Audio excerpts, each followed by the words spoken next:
नमस्कार.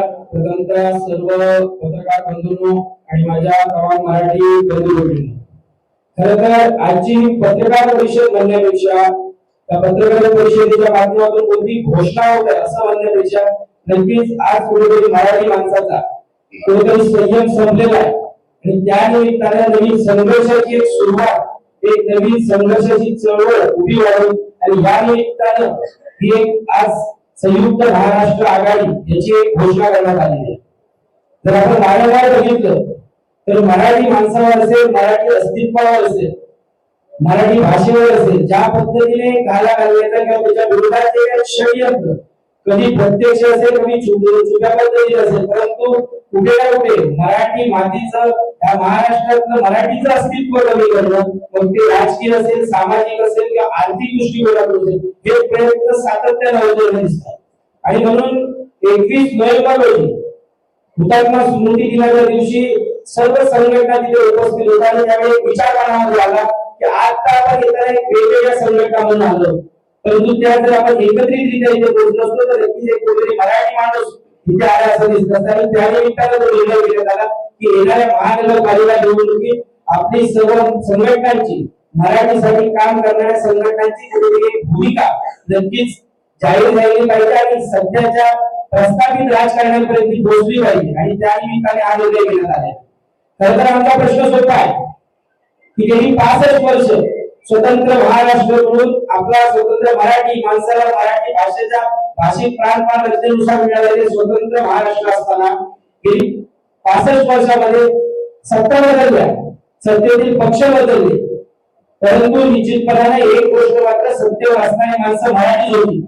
मग आज या परिस्थितीमध्ये का प्रश्न उपस्थित होतात किंवा आम्हाला आमच्या मराठीसाठी, मराठी अस्तित्वासाठी संघर्ष करावा लागतो, मराठी भाषेच्या अस्तित्वासाठी आम्हाला लढावं लागते, मराठी शाळांसाठी आता आंदोलन करावे लागतात. म्हणजे आमच्याच भाषेसाठी, आमचं जे स्वतंत्र मराठी भाषिक राज्य, तिथे आम्हाला जर मराठीसाठी भांडावं लागत असेल, संघर्ष करावा लागत असेल तर निश्चितपणानं जे काही प्रस्तावित राजकारणी होते यांची नक्कीच लाजीवानी गोष्ट याच्यासाठी आणि ही गोष्ट सर्वांना मान्य केली पाहिजे आणि त्या निमित्ताने आपण कुठेतरी एकत्रित आलं पाहिजे.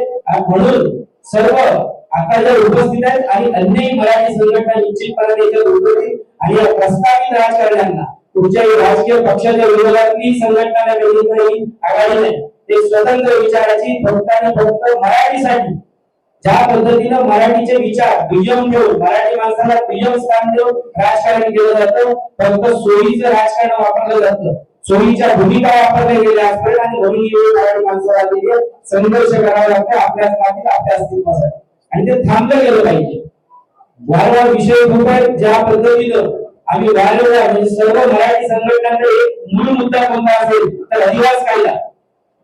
आणि ज्या कायद्यामुळे इथल्या मराठी माणसाला आधी वेळ आले तो अधिवास कायदा आणि ती मागणी निश्चितपणे सर्वांची आहे. ती 1960 पासून हा अधिवास कायदा लागू केला गेला पाहिजे, अन्यथा 15 वर्षाचा दाखला घेऊन इथली स्थानिक भूमिपुत्रांची जी काय संज्ञा ती बदलली गेली आणि त्यांच्या हक्कावर कुठेतरी लढा आणण्याचं काम झालेलं आहे. आणि निश्चितपणे आम्ही मागणी ठोसपणे करतोय की 1960 पासून जो अधिवास कायदा लागू केला गेला पाहिजे, स्वतंत्र महाराष्ट्र तेव्हापासून या महाराष्ट्रात राहतो तो कोणत्याही जाती, धर्म, पंथा, प्रांताचा असू दे, तो आमच्यासाठी मराठी आहे आणि ही संस्था मराठीची चाललेली. अन्यही विषय खूप आहेत की रोजगाराचा विषय आपण घेतला तर वारंवार आपण सांगितलेलं आहे की शासकीय नोकऱ्यांमध्ये जरी मराठी माणसाला प्राधान्य असलं तर सध्या शासकीय नोकऱ्यांची योग्य आहे होते आणि स्थानिक किंवा जर खासगी नोकऱ्यांचा विचार केला तर तिथे मात्र नक्कीच मराठी माणसाचे अधिकार मराठी नोकऱ्यांमध्ये डावलले जातात. म्हणून निश्चितपणाने याच्यावरील प्रशासकीय शासकीय धोरण राबवण्याची गरज आहे की कमीत कमी 80% मराठी माणसांना संधी देण्याचं धोरण जर एखादा व्यावसायिक उद्योगपती जर राबवणार असेल तर तेव्हाच त्याला मात्र या महाराष्ट्रामध्ये, या मराठी मातीमध्ये व्यवसाय करण्यासाठी परवानगी देण्यात आली पाहिजे. अशा पद्धतीची वेगवेगळी धोरण राबवून निश्चितपणाने मराठी माणसाला आपलं जे स्वतंत्र महाराष्ट्र आहे, स्वतंत्र मराठी माणसाचं महाराष्ट्र राखण्यासाठी आपण निश्चितपणाने सर्वजण कार्य करू शकतो.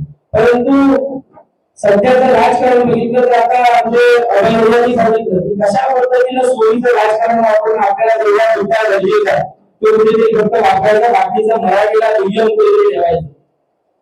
मराठीवर वारंवार घाली घातले जातात. आता आम्ही सर्वांनी मिळून जी काही पोस्टरबाजी केली होती ती फाडण्याचा प्रयत्न झाला. म्हणजे महाराष्ट्रामध्ये आम्ही असून सुद्धा आमच्या मराठीसाठी जर आम्ही काही थांबवण्यासाठी मराठी माणसांनाही आमचा आवाज आहे. राजकारण्यांना जर धडा शिकवायचा असेल या प्रस्तावितांना आपल्या विरुद्ध ठिकाणावर आणायचं असेल तर नक्की त्याच्यामध्ये सगळ्यात मोठं कार्य करू शकतो तर सामान्य आमचा मराठी माणूस. तर मराठी माणसाने या प्रत्येक गोष्टीचा विचार केला पाहिजे.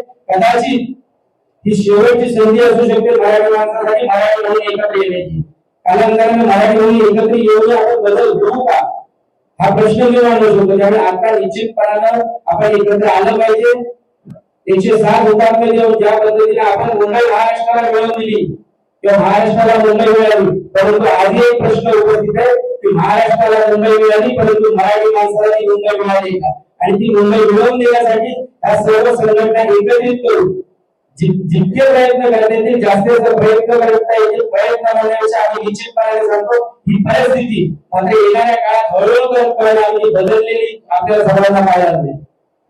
आता आमचा जसं सांगितलं की गिरणी कामगारांचा विषय तर निश्चितपणे नाही की मुंबई म्हटली की पहिलं नाव कोणते असेल तर गिरणी कामगारांचं. 107 हुतात्मे म्हणजे की सगळ्यात जास्त हुतात्मे कोणत्या दरम्यान झाले असतील तरी गिरणी कामगारांचे.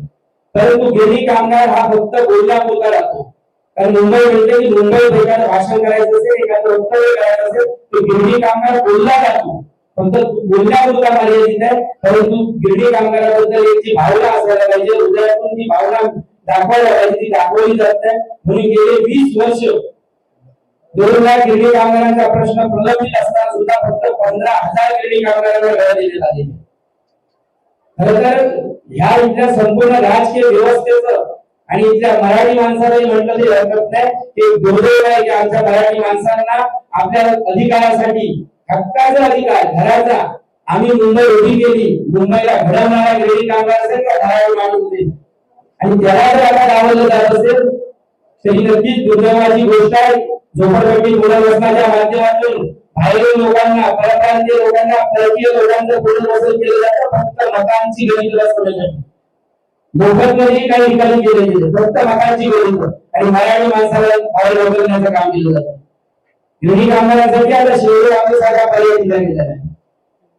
मध्ये जिल्ह्यातही पर्याय आणण्यात आला परंतु मुंबई मराठी माणसाने घडवली गिरणी कामगारांना घडवले आणि निश्चितपणानं आजपर्यंत आम्ही गिरणी कामगार म्हणून वैयक्तिक कुठेतरी कार्य करत होतो. परंतु या सर्व मराठी संघटना आता एकत्रित येऊन गिरणी कामगारांसाठी येणाऱ्या काळात एक भव्य असा एक संघर्ष उभा आहे आणि गिरणी कामगारांना आपल्या मुंबईला अधिकार मिळवून देण्यासाठी निश्चितपणे आम्ही सर्व या ज्या मराठी संघटना आहेत मराठी गिरणी कामगार म्हणून त्याला घर मुंबई मिळवून देण्यासाठी निश्चितपणे आम्ही सर्वजण एकत्रित गिरणी कामगारांना घर मिळवून देण्यासाठी प्रयत्न केले जातात. परंतु वारंवार ज्या गोष्टी बोलल्या जातात की राजकारण कशासाठी लक्षात घेतलं पाहिजे की आपण एक ज्या संघ राज्यात राहतो भारत एक संघ राज्य आहे परंतु त्याचबरोबर भारत हे सर्वात मोठा लोकशाहीचे देश मानला जातो.